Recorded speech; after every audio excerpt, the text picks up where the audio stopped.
नमस्कार दोस्तों, रेलवे की पाठशाला में आपका स्वागत है। दोस्तों, रेलवे ने जो टेक्नीशियन भर्ती 2024 है, उसके संदर्भ में एक नोटिस जारी किया है और उसमें बहुत सारे क्वेश्चन हैं। अराउंड 70 के आसपास यहाँ पर टोटल डाउट है जो क्लियर किए हैं। यानी कि जो भी आपके डाउट हैं इस भर्ती के रिगार्डिंग, जो आप बार बार कमेंट कर रहे हो, रेलवे ने ऑफिशियली नोटिस जारी करके उनके आंसर यहाँ पर दिए हैं।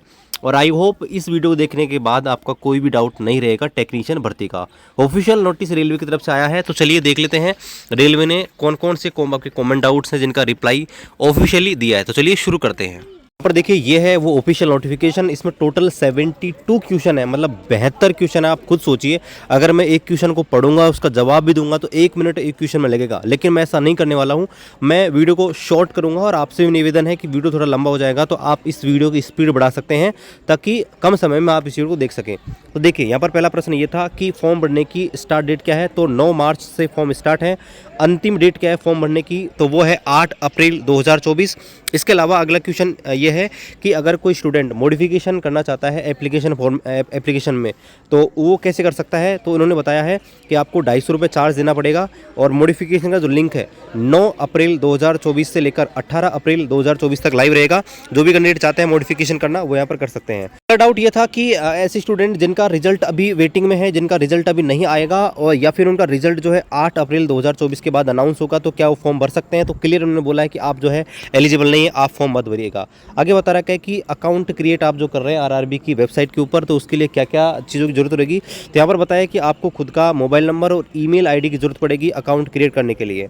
आगे बता रखा है कि मैंने पहले ही जो एएलपी की भर्ती आई थी CN0 2024, तो उसमें मैंने अकाउंट क्रिएट कर रखा है। तो क्या मुझे दोबारा अकाउंट करने की जरूरत पड़ेगी। तो उन्होंने बताया कि नहीं, अगर आपने पहले ही जो आरआरबी एएलपी की भर्ती आई थी उस समय अकाउंट क्रिएट कर रखा है, तो आपको दोबारा से अकाउंट करने की जरूरत नहीं पड़ेगी। के बाद अगला डाउट है कि what is the processor to create an account, यानी कि आरआरबी के पोर्टल पर अकाउंट क्रिएट करने का प्रोसेस क्या है। तो उन्होंने बताया है कि अप्लाई वाले सेक्शन पे आप जाएंगे तो वहाँ पे क्रिएट एन अकाउंट का ऑप्शन है। वहाँ पे आपको मोबाइल नंबर, ईमेल आईडी डालनी है, ओटीपी जाएगा, ओटीपी को दर्ज करना है और आपका जो है अकाउंट क्रिएट हो जाएगा। आगे पूछा गया है कि एक बार अकाउंट क्रिएट करने के बाद क्या हम उसे एडिट कर सकते हैं। तो यहाँ पर बताया है अगर आपने एक बार अकाउंट क्रिएट कर लिया तो आप उसे एडिट नहीं कर सकते। आगे पूछा गया था कि अकाउंट क्रिएट करने के बाद आगे क्या करना पड़ेगा। तो देखिए, अकाउंट क्रिएट करने के बाद बाकी जो फर्दर डिटेल है आपको डालनी पड़ेगी, जैसे कि personal detail, other detail, education qualification, आपके प्रोफाइल डॉक्यूमेंट, साइन फोटो डालनी पड़ेगी, पोस्ट प्रेफरेंस, और लास्ट में सबमिट का ऑप्शन आएगा। और बाद में आपको फीस पेमेंट करनी पड़ेगी। आगे पूछा गया है can I use mobile to create an account, क्या मैं फॉर्म भरने के लिए मोबाइल से ही फॉर्म भर सकता हूं। तो इन्होंने बताया है बिल्कुल हाँ, आप मोबाइल से भर सकते हैं, लेकिन ध्यान रखना कुछ फीचर जो है यहाँ पर मोबाइल में नहीं खुलते हैं। तो आप जो है डेस्कटॉप या लैपटॉप का यूज़ करें, ज़्यादा बेटर रहेगा। आगे पूछा गया है कि लॉगिन करने का प्रोसेस क्या है। तो इन्होंने बताया है कि आपको लॉगिन वाले सेक्शन में जाना है, आपका ईमेल या मोबाइल से आप लॉगिन कर सकते हैं और पासवर्ड आपको दर्ज करना रहेगा।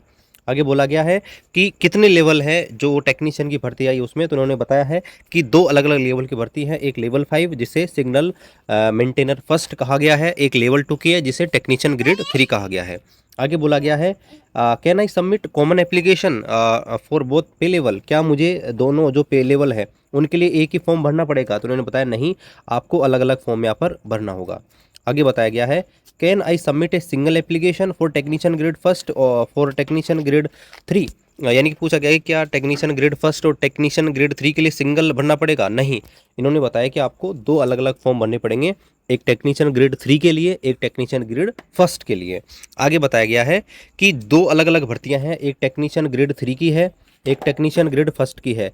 तो क्या मैं अलग अलग आरआरबी से फॉर्म भर सकता हूँ। बिल्कुल आप भर सकते हो, ठीक है। मान लीजिए एक आप टेक्नीशियन ग्रेड फर्स्ट सिग्नल वाला है, आपने आरआरबी अजमेर से भर दिया, तो आप दूसरा फॉर्म कहीं से भर सकते हो जो टेक्नीशियन ग्रेड 3 का है, जिसमें आईटीआई वाली भी है और ग्रेड 3 की भी है, पीसीएम वाली। तो आप चाहते हैं तो आरआरबी अजमेर से भर सकते हैं या फिर दूसरे जोन से भी भर सकते हैं, आपके ऊपर है। आगे बोला गया है कि क्या दोनों जो फॉर्म अलग अलग भरी जाएंगे तो दोनों के लिए अलग अलग फीस देनी पड़ेगी। तो बिल्कुल यहाँ पर 2 अलग अलग फॉर्म भरे जाएंगे, तो 2 अलग अलग आपको फीस आपको 2 बार अलग करना पड़ेगा। आगे पूछा गया है कि क्या मैं एक ही आरआरबी से एक से ज़्यादा लेवल पर जो है फॉर्म भर सकता हूँ। तो नहीं, एक लेवल पर एक ही आरआरबी से फॉर्म भर सकते हो। देखिए, 2 अलग अलग लेवल की वैकेंसी आपको क्लियर होनी चाहिए। एक लेवल 2 की है 1900 पे ग्रेड की, जिसे टेक्नीशियन ग्रेड 3 कहा गया है। एक लेवल 5 की है, जो आपका 2800 पे ग्रेड की है, जिसे ग्रेड फर्स्ट कहा गया है। तो आपको एक भर्ती का एक ही फॉर्म भरना है, मतलब लेवल 5 का एक फॉर्म भरना है, लेवल 2 का एक फॉर्म भरना है। ये क्लियर होना चाहिए, टोटल 2 फॉर्म भरे जाएंगे। आगे बोला गया है कि मेरे पास 10+2 है फिजिक्स और मैथ से, और मेरे पास ITI भी है, तो क्या मैं 2 अलग अलग फॉर्म भर सकता हूँ? नहीं, आपको देखिए फॉर्म तो एक ही भरने पड़ेंगे, जो टेक्नीशियन ग्रेड 3 नाम से भरा जाएगा, लेकिन आपको दोस्तों पोस्ट प्रीफरेंस वहाँ पर डालनी पड़ेगी, क्योंकि आपके पास एक से ज़्यादा एजुकेशन क्वालिफिकेशन है। आगे यहाँ पर बताया गया है कि मैंने लेजिक सर्जरी करवा रखी है, तो क्या लेजिक सर्जरी वाले इसके लिए एप्लीकेबल हैं? तो इन्होंने बताया है कि ऐसी पोस्ट जिनमें मेडिकल स्टैंडर्ड A3 से नीचे मांगा जाता है, उनमें जो है आप यहाँ पर लेजिक सर्जरी वाले एप्लीकेबल है। तो यहाँ पर ध्यान रखना कि लेजिक सर्जरी वाले जो है A3 या उससे ऊपर की पोस्ट पर एलिजिबल नहीं है, इस चीज़ का आपको ध्यान रखना रहेगा। आगे बात करते हैं। आगे पूछा गया है कि आधार वेरिफिकेशन की ज़रूरत क्यों है? तो इन्होंने बताया है कि आधार वेरिफिकेशन इसलिए ज़रूरी है ताकि जो आपकी एग्ज़ाम के अंदर एंट्री हो स्मूथली हो जाए, आपको कोई दिक्कत नहीं आए। ठीक है। आगे पूछा गया है कि मेरे पास अगर आधार कार्ड नहीं है तो मैं इसके अलावा कौन सा डॉक्यूमेंट लगा सकता हूँ फॉर्म भरते टाइम? तो यहाँ पर उन्होंने बताया आपके पास driving licence, passport, PAN card, voter ID या कोई भी सरकारी एम्प्लॉय ID है, या स्कूल कॉलेज यूनिवर्सिटी का ID है, अगर आप पढ़ रहे हैं तो दोस्तों वो भी आप लगवा सकते हैं, कोई दिक्कत नहीं आएगी। आगे बताया गया है, अगर मैंने मेरा नाम चेंज किया है तो मुझे उसके लिए क्या करना होगा? तो यहाँ पर बताया अगर आपने आपका नाम चेंज किया है तो आपको जो गेजिट नोटिफिकेशन है या रिलेवेंट लीगल डॉक्यूमेंट है वो आपको यहाँ पर अपलोड करने होंगे। आगे बताया गया है, अगर मैंने रजिस्ट्रेशन कर लिया है, क्रिएट एन अकाउंट क्रिएट कर लिया है, लेकिन मैं पासवर्ड भूल गया हूँ, तो मुझे क्या करना होगा? तो आपको वहीं एक ऑप्शन मिल जाएगा लॉगिन वाले सेक्शन पे, वहाँ पर फॉरगेट पासवर्ड का एक ऑप्शन है, वहाँ पर आप जाएंगे तो आपका registered email, mobile number click करना पड़ेगा, डेट ऑफ बर्थ डालनी है, और आपका जो पासवर्ड है आपको मिल जाएगा। आगे बताया गया है क्या मैं अपना पासवर्ड चेंज कर सकता हूँ? तो बिल्कुल आप जो है चेंज पासवर्ड वाले सेक्शन में जाकर पासवर्ड यहाँ पर चेंज कर सकते हैं। आगे बात करते हैं, क्या एक बार मैंने RRB का चयन कर लिया है तो क्या मैं अपनी RRB बदल सकता हूँ? तो इन्होंने बताया है अगर आपने फाइनल सबमिट नहीं किया है तो आप जो है RRB चेंज कर सकते हैं, लेकिन अगर आपने फाइनल सबमिट कर दिया एप्लीकेशन फॉर्म को तो दोस्तों आप जो है यहाँ पर जो है आपका RRB चेंज नहीं कर सकते। आगे बोला गया है, can I edit my detail during application process? क्या एप्लीकेशन भरने के दौरान मैं अपनी डिटेल यहाँ पर चेंज कर सकता हूँ? तो बिल्कुल आप यहाँ पर चेंज कर सकते हैं, लेकिन ध्यान रखना है आपका फाइनल सबमिट नहीं होना चाहिए और आपके रजिस्ट्रेशन नंबर जो है यहाँ पर क्रिएट नहीं होने चाहिए। अगर वो क्रिएट हो चुके हैं तो दोस्तों आप यहाँ पर चेंज नहीं कर सकते। आगे बोला गया है कि फ्री ट्रेवल जो अथॉरिटी मिलेगी वो किस किस को मिलेगी? तो इन्होंने बताया कि SC ST को ही फ्री ट्रेवल अथॉरिटी यहाँ पर मिलेगी। उसके लिए आपको जो आप फॉर्म भरेंगे वहाँ पर ऑप्शन आएगा, और वहाँ पर आपको जो पास मिलेगा उसको लेकर आपको नज़दीकी जो रेलवे स्टेशन है, जो ट्रेन बुकिंग रिजर्वेशन कार्यालय है, वहाँ पर जाना पड़ेगा, तो आपका जो है रिजर्वेशन हो जाएगा। आगे बोला गया कि मेरा जो कास्ट सर्टिफिकेट अपलोड नहीं हो रहा है तो इसके लिए क्या करें? तो उन्होंने बताया कि कास्ट सर्टिफिकेट अपलोड नहीं हो रहा होगा, इसकी एक दिक्कत है कि आपका साइज 500 KB से कम होना चाहिए और PDF फॉर्मेट में होना चाहिए, तभी आपका अपलोड होगा। तो इस चीज़ को आप चेक कर सकते हैं। आगे इन्होंने बोला है कि EBC क्या है? देखिए बहुत सारे कैंडिडेट EBC के बारे में डाउट है, तो EBC देखिए क्या है। EBC स्पेशली सिर्फ ऐसे कैंडिडेट के लिए है जिनकी जो फैमिली इनकम है पूरे साल की 50,000 से कम है। एक सर्टिफिकेट बनता है, उसके बेसिस पर आपकी जो फीस है सिर्फ 500 की जगह 250 रुपये लगती है, आपको कोई रिजर्वेशन नहीं मिलेगा। ठीक है, इस चीज़ का आपको ध्यान रखना है। तो ये EBC के बारे में है। और EBC के बारे में, EBC का बेनिफिट उठाने के लिए आपके पास BPL कार्ड है तो भी दोस्तों आप EBC का बेनिफिट उठा सकते हैं। इसके अलावा जो इज्जत MST बनता है वो भी अगर आपके पास है तो भी दोस्तों आप इसका बेनिफिट उठा सकते हैं। ठीक है, लेकिन इसमें कोई रिजर्वेशन नहीं मिलेगा, सिर्फ आपकी जो फीस है वो दोस्तों कम हो जाएगी। आगे बात करते हैं, यहाँ पर देखिए कि क्रूशियल डेट क्या है जो फॉर्म भरने की डेट जो एज काउंट की जाती है, यानी कि एज कब से काउंट की जाएगी? तो यहाँ पर बता रखा है कि 1 जुलाई 2024 से आपकी जो एज है वो यहाँ पर काउंट की जाएगी अलग अलग भर्तियों के लिए।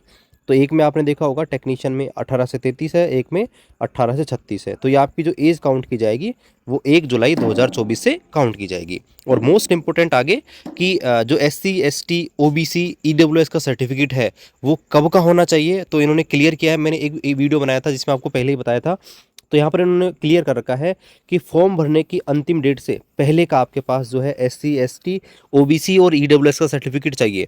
जब आपका डॉक्यूमेंट वेरिफिकेशन होगा तो आपसे यह है मांगा जाएगा, इस चीज़ का आपको ध्यान रखना है। आगे बोला गया है कि ईडब्ल्यूएस का रिजर्वेशन लाभ लेने के लिए क्या ज़रूरी है। तो ईडब्ल्यूएस की जो टर्म्स कंडीशन है, अगर उसमें आप आते हो तो आप ईडब्ल्यूएस का लाभ उठा सकते हैं।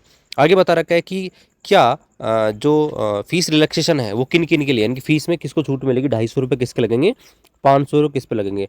तो देखिए जो कैंडिडेट एससी हैं, एसटी हैं, एक सर्विसमैन है, पीडब्ल्यूडी है, फीमेल है, ट्रांसजेंडर है, माइनॉरिटी है और ईबीसी है, उनके 250 रुपये लगेंगे। बाकी जो कैंडिडेट बच गए उनके दोस्तों 500 फीस यहाँ पर लगेगी। आगे डाउट है कि मैं करंटली आर्म फोर्सेस में काम कर रहा हूँ, तो क्या मैं एक्स सर्विसमैन की जो पोस्ट है उनके अगेंस्ट यहाँ पर भर सकता हूँ। तो बिल्कुल आप भर सकते हैं। आगे दोस्तों बात करते हैं, आगे पूछा है कि who should produce NOC at the time of document verification, यानी कि एनओसी किसको दिखानी पड़ेगी डॉक्यूमेंट वेरिफिकेशन के टाइम पे। तो ऑलरेडी जो जॉब कर रहे हैं, चाहे वो रेलवे में जॉब कर रहे हो या किसी भी सेंट्रल स्टेट गवर्नमेंट या पीएसयू में काम कर रहे हो या एक्स सर्विसमैन हो, तो दोस्तों उनको यहाँ पर जो है एनओसी यहाँ पर दिखानी पड़ेगी। आगे बता रखा है what is the benchmark degree of disability specify for PWD, यानी कि पीडब्ल्यूडी कैंडिडेट है उसकी श्रेणी में आने के लिए क्या करना पड़ेगा। तो 40% जो है वो आपके पास होना चाहिए। आगे बता रखा है क्या पीडब्ल्यूडी कैंडिडेट हैं वो यूआर की वैकेंसीज के अगेंस्ट यहाँ पर अप्लाई कर सकते हैं। तो बिल्कुल यहाँ पर दोस्तों बता रखा है कि PWD candidate can also apply for unreserve vacancies of any post, यहाँ पर ये बता रखा है। लेकिन आपको ये ध्यान रखना चाहिए कि उस पर्टिकुलर पोस्ट जो है उसमें जो है पीडब्ल्यूडी जो है वो अलाउ है नहीं, इस चीज़ को आपको देखना पड़ेगा। ठीक है, और यहाँ पर they will be eligible for age relaxation and fees exemption, और अगर उन पोस्टों के खिलाफ अप्लाई करते हैं तो उन्हें एज रिलैक्सेशन और फीस में छूट भी मिलेगी। आगे बता रखा है कि मैं कैसे चेक कर सकता हूँ कि कोई भी भर्ती है उसमें पीडब्ल्यूडी कैंडिडेट के लिए छूट है या नहीं, यानी कि वो अप्लाई कर सकते नहीं। तो उसके लिए आपको एनेक्स नंबर ए देखना पड़ेगा और वहाँ पर साइड में आपको सब कुछ बताया गया है कि कौन कौन सी पोस्ट है जो पीडब्ल्यूडी कैंडिडेट के लिए एलिजिबल है। आगे बता रखा है कि स्क्राइब की जो फैसिलिटी मिलती है, यानी कि आपकी जगह दूसरा बंदा आपके साथ एग्जाम देने जाएगा, तो वो कौन ले सकता है। तो यहाँ पर बता रखा है अगर कोई विजुअल अम्पेयर्ड यानी कि वीआई कैटेगरी कैंडिडेट है या कैरेब्रल पाल्सी है या मस्कुलर ये बीमारी है, अगर ये है तो दोस्तों यहाँ पर आप अप्लाई कर सकते हैं। आगे बता रहा है कि क्या सीसीए वाले जो कैंडिडेट हैं उन्हें कोई बेनिफिट मिलेगा, रेलवे में जो अप्रेंटिस करते हैं उनको। तो यहाँ पर देखिए केवल ग्रुप डी के अंदर उनको बेनिफिट मिलता है, तो बताया है कि टेक्नीशियन के अंदर दोस्तों आपको कोई बेनिफिट नहीं मिलेगा। आगे बता रहा है कि मेरा जो अप्रेंटिस है वो 3 साल से ऊपर का है, तो क्या मुझे अलग से एज रिलैक्सेशन मिलेगा। तो यहाँ पर उन्होंने बता रखा है कि जो अप्रेंटिस एक्ट 1961 है उसके तहत आपको मैक्सिमम 3 साल का ही एज में रिलैक्सेशन मिल सकता है। आगे बता रखा है कि कौन से कैंडिडेट हैं जिनको यहाँ पर फीस रिफंड यहाँ पर होगी। तो देखिए मैं आपको बता दूं, जिनकी भी फीस 500 रुपये यहाँ पर लग रही है उन्हें यहाँ पर 400 रुपये रिफंड होंगे, और जिनकी अभी 250 रुपये लग रही है उनको 250 रुपये रिफंड होंगे। लेकिन कब, जब आप सीबीटी एग्जाम देने जाओगे, जो भी यहाँ पर एग्जाम होने वाली सीबीटी कंप्यूटर बेस्ड टेस्ट, तो अगर आप उसको देने जाते हो तो दोस्तों आपका फीस रिफंड यहाँ पर होगा। आगे बता रखा है कि let me know the refund policy of RRB. तो आरआरबी की रिफंड पॉलिसी क्या है, तो वही है कि आपका जो पेमेंट है रिफंड हो जाएगा जैसे आप सीबीटी एग्ज़ाम में जाते हो। तो इसके बाद बात करते हैं अगला जो डाउट है वो ये है कि हम जब फॉर्म अप्लाई कर रहे हैं टेक्नीशियन भर्ती का, तो वहाँ पर सिर्फ मेट्रिकुलेशन की एलिजिबिलिटी दिखाई दे रही है, यानी कि 10th पास का ही ऑप्शन आ रहा है। तो मैं और एजुकेशन क्वालिफिकेशन ऐड करना चाहता हूँ, 12th या ग्रेजुएशन या आईटीआई, तो वहाँ पर क्या करना पड़ेगा। तो उन्होंने बताया कि वहाँ पर एक ऐड ऑप्शन का दिया गया है क्वालिफिकेशन वाले सेक्शन में, ऐड बटन, उसके ऊपर क्लिक करेंगे तो आप जो है आपकी जो फर्दर डिटेल है आप ऐड कर सकते हैं एजुकेशन क्वालिफिकेशन की। आगे दोस्तों अगला डाउट है कि आपने कोई ऐसा डिग्री है आपके पास या क्वालिफिकेशन है जिसमें केवल महीना और तारीख है, जैसे मान लीजिए कि सिर्फ 5/2023 है, तो उसमें आपको पता है कि DDMMYY के फॉर्मेट में भरना है, मैंने आपको दिन भी लिखना है, तो फिर मैं क्या लिखूँ। तो उन्होंने बताया है कि मान लीजिए अगर आपने कोई भी डिग्री है वो अप्रैल 2022 में प्राप्त करी है, यानी कि 04/2022 में, तो आपको कुछ इस प्रकार से लिखना पड़ेगा कि उस महीने की अंतिम डेट जो है, क्योंकि अप्रैल में 30 दिन होते हैं, तो आपको 30/4/2022 लिखना पड़ेगा। आगे दोस्त यहाँ पर अगला सवाल ये था कि अगर कोई स्टूडेंट ऐसी जगह रहता है जहाँ पर उनका डिस्ट्रिक्ट या स्टेट चेंज हुआ है, अभी देखिए कई जगह नए ज़िले फॉर्मेशन हुए हैं, तो उन्हें कौन सा ज़िला कौन सा स्टेट जो है भरना होगा। तो यहाँ पर इन्होंने बताया है कि आप जो करंट जिस जगह पे रहते हो उसी जगह का आपको भरना है, क्योंकि यहाँ पर कई जगह यहाँ पर चेंज होते, जैसे अभी आपने देखा कि आंध्र प्रदेश था, वो आंध्रा एंड तेलंगाना में चेंज हुआ है। तो आपको क्या है, करंट जिस जगह आप रह रहे हो, ठीक है, वही आपको भरना है। और ये भी देख लेना है कि जो आप भर रहे हो तो उस लिस्ट में वो नाम आ रहा है या नहीं आ रहा है, इस चीज़ का भी आपको ध्यान रखना है।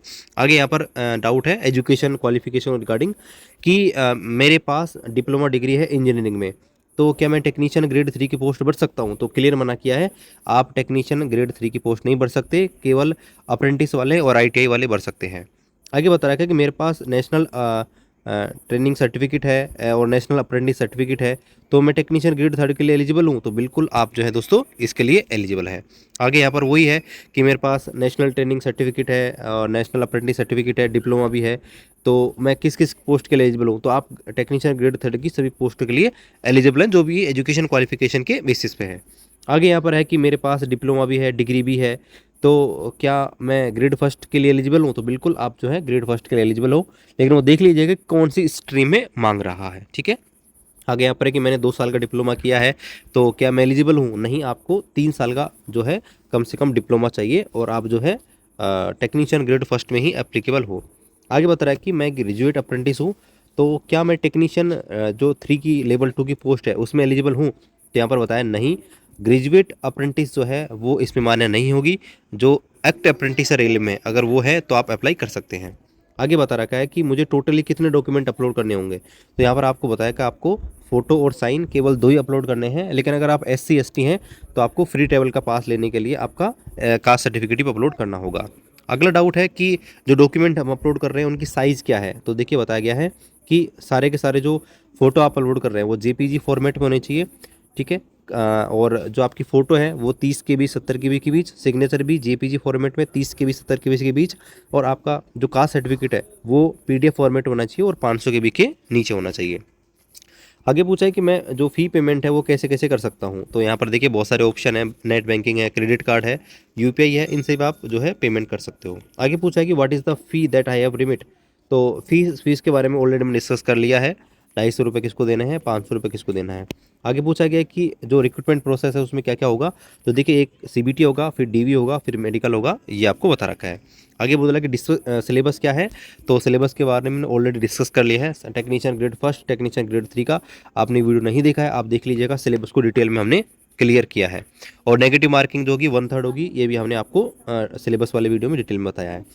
आगे है कि जो लैंग्वेज आएगी, ठीक है, तो लैंग्वेज क्या सेलेक्ट करेंगे? तो यहाँ पर बताया गया कि 15 टोटल लैंग्वेज में, जैसे हिंदी इंग्लिश है, 13 अदर भाषाएं हैं, आप उनमें से कोई सी भी सेलेक्ट करेंगे, लेकिन ध्यान रखना इंग्लिश कंपलसरी है, इसके अलावा एक जो भाषा आप चेंज करेंगे उसके साथ इंग्लिश आपकी आएगी। जैसे हिंदी सेलेक्ट कर ली तो हिंदी और इंग्लिश दोनों आएंगे। आगे है कि पोस्ट प्रीफ्रेंस मैं कैसे दूंगा और मुझे क्या पता लगेगा कि कौन कौन सी पोस्ट के लिए एलिजिबल हूँ? तो देखिए जब आप एजुकेशन क्वालिफिकेशन डालोगे तो ऑटोमेटिकली दिखा देगा कौन कौन सी पोस्ट के लिए आप एलिजिबल हो, और पोस्ट प्रीफ्रेंस डालने का ऑप्शन ऑटोमेटिकली आ जाएगा।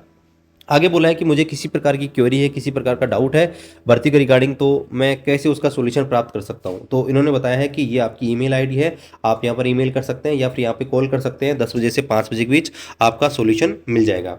आगे डाउट है कि मुझे कैसे पता लगेगा मेरा फॉर्म सक्सेसफुली सबमिट हो गया है?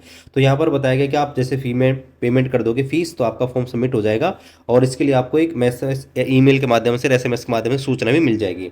आगे बोला गया कि क्या मेरा फॉर्म रिजेक्ट हो जाता है तो क्या मुझे फ़ी रिफंड मिलेगा? तो उन्होंने बताया कि नहीं, आपको जो है फ़ी रिफंड नहीं मिलेगा अगर आपका फॉर्म रिजेक्ट हो जाता है तो। और ये बोल रहा है कि क्या मैं किस प्रकार से प्रिंट आउट ले सकता हूँ फॉर्म का? तो उन्होंने बताया है कि पेमेंट करने के बाद वहाँ पर ऑप्शन आएगा, आप प्रिंट आउट ले सकते हैं। तो ये टोटल यहाँ पर आपके 72 डाउट थे जो हमने क्लियर करे हैं। आई होप आपको वीडियो अच्छा लगा होगा, और किसी प्रकार का और डाउट है आप कमेंट कर सकते हैं, हम उसका जवाब देने की पूरी कोशिश करेंगे। बाकी मिलते हैं अगले वीडियो में, तब तक जय हिंद।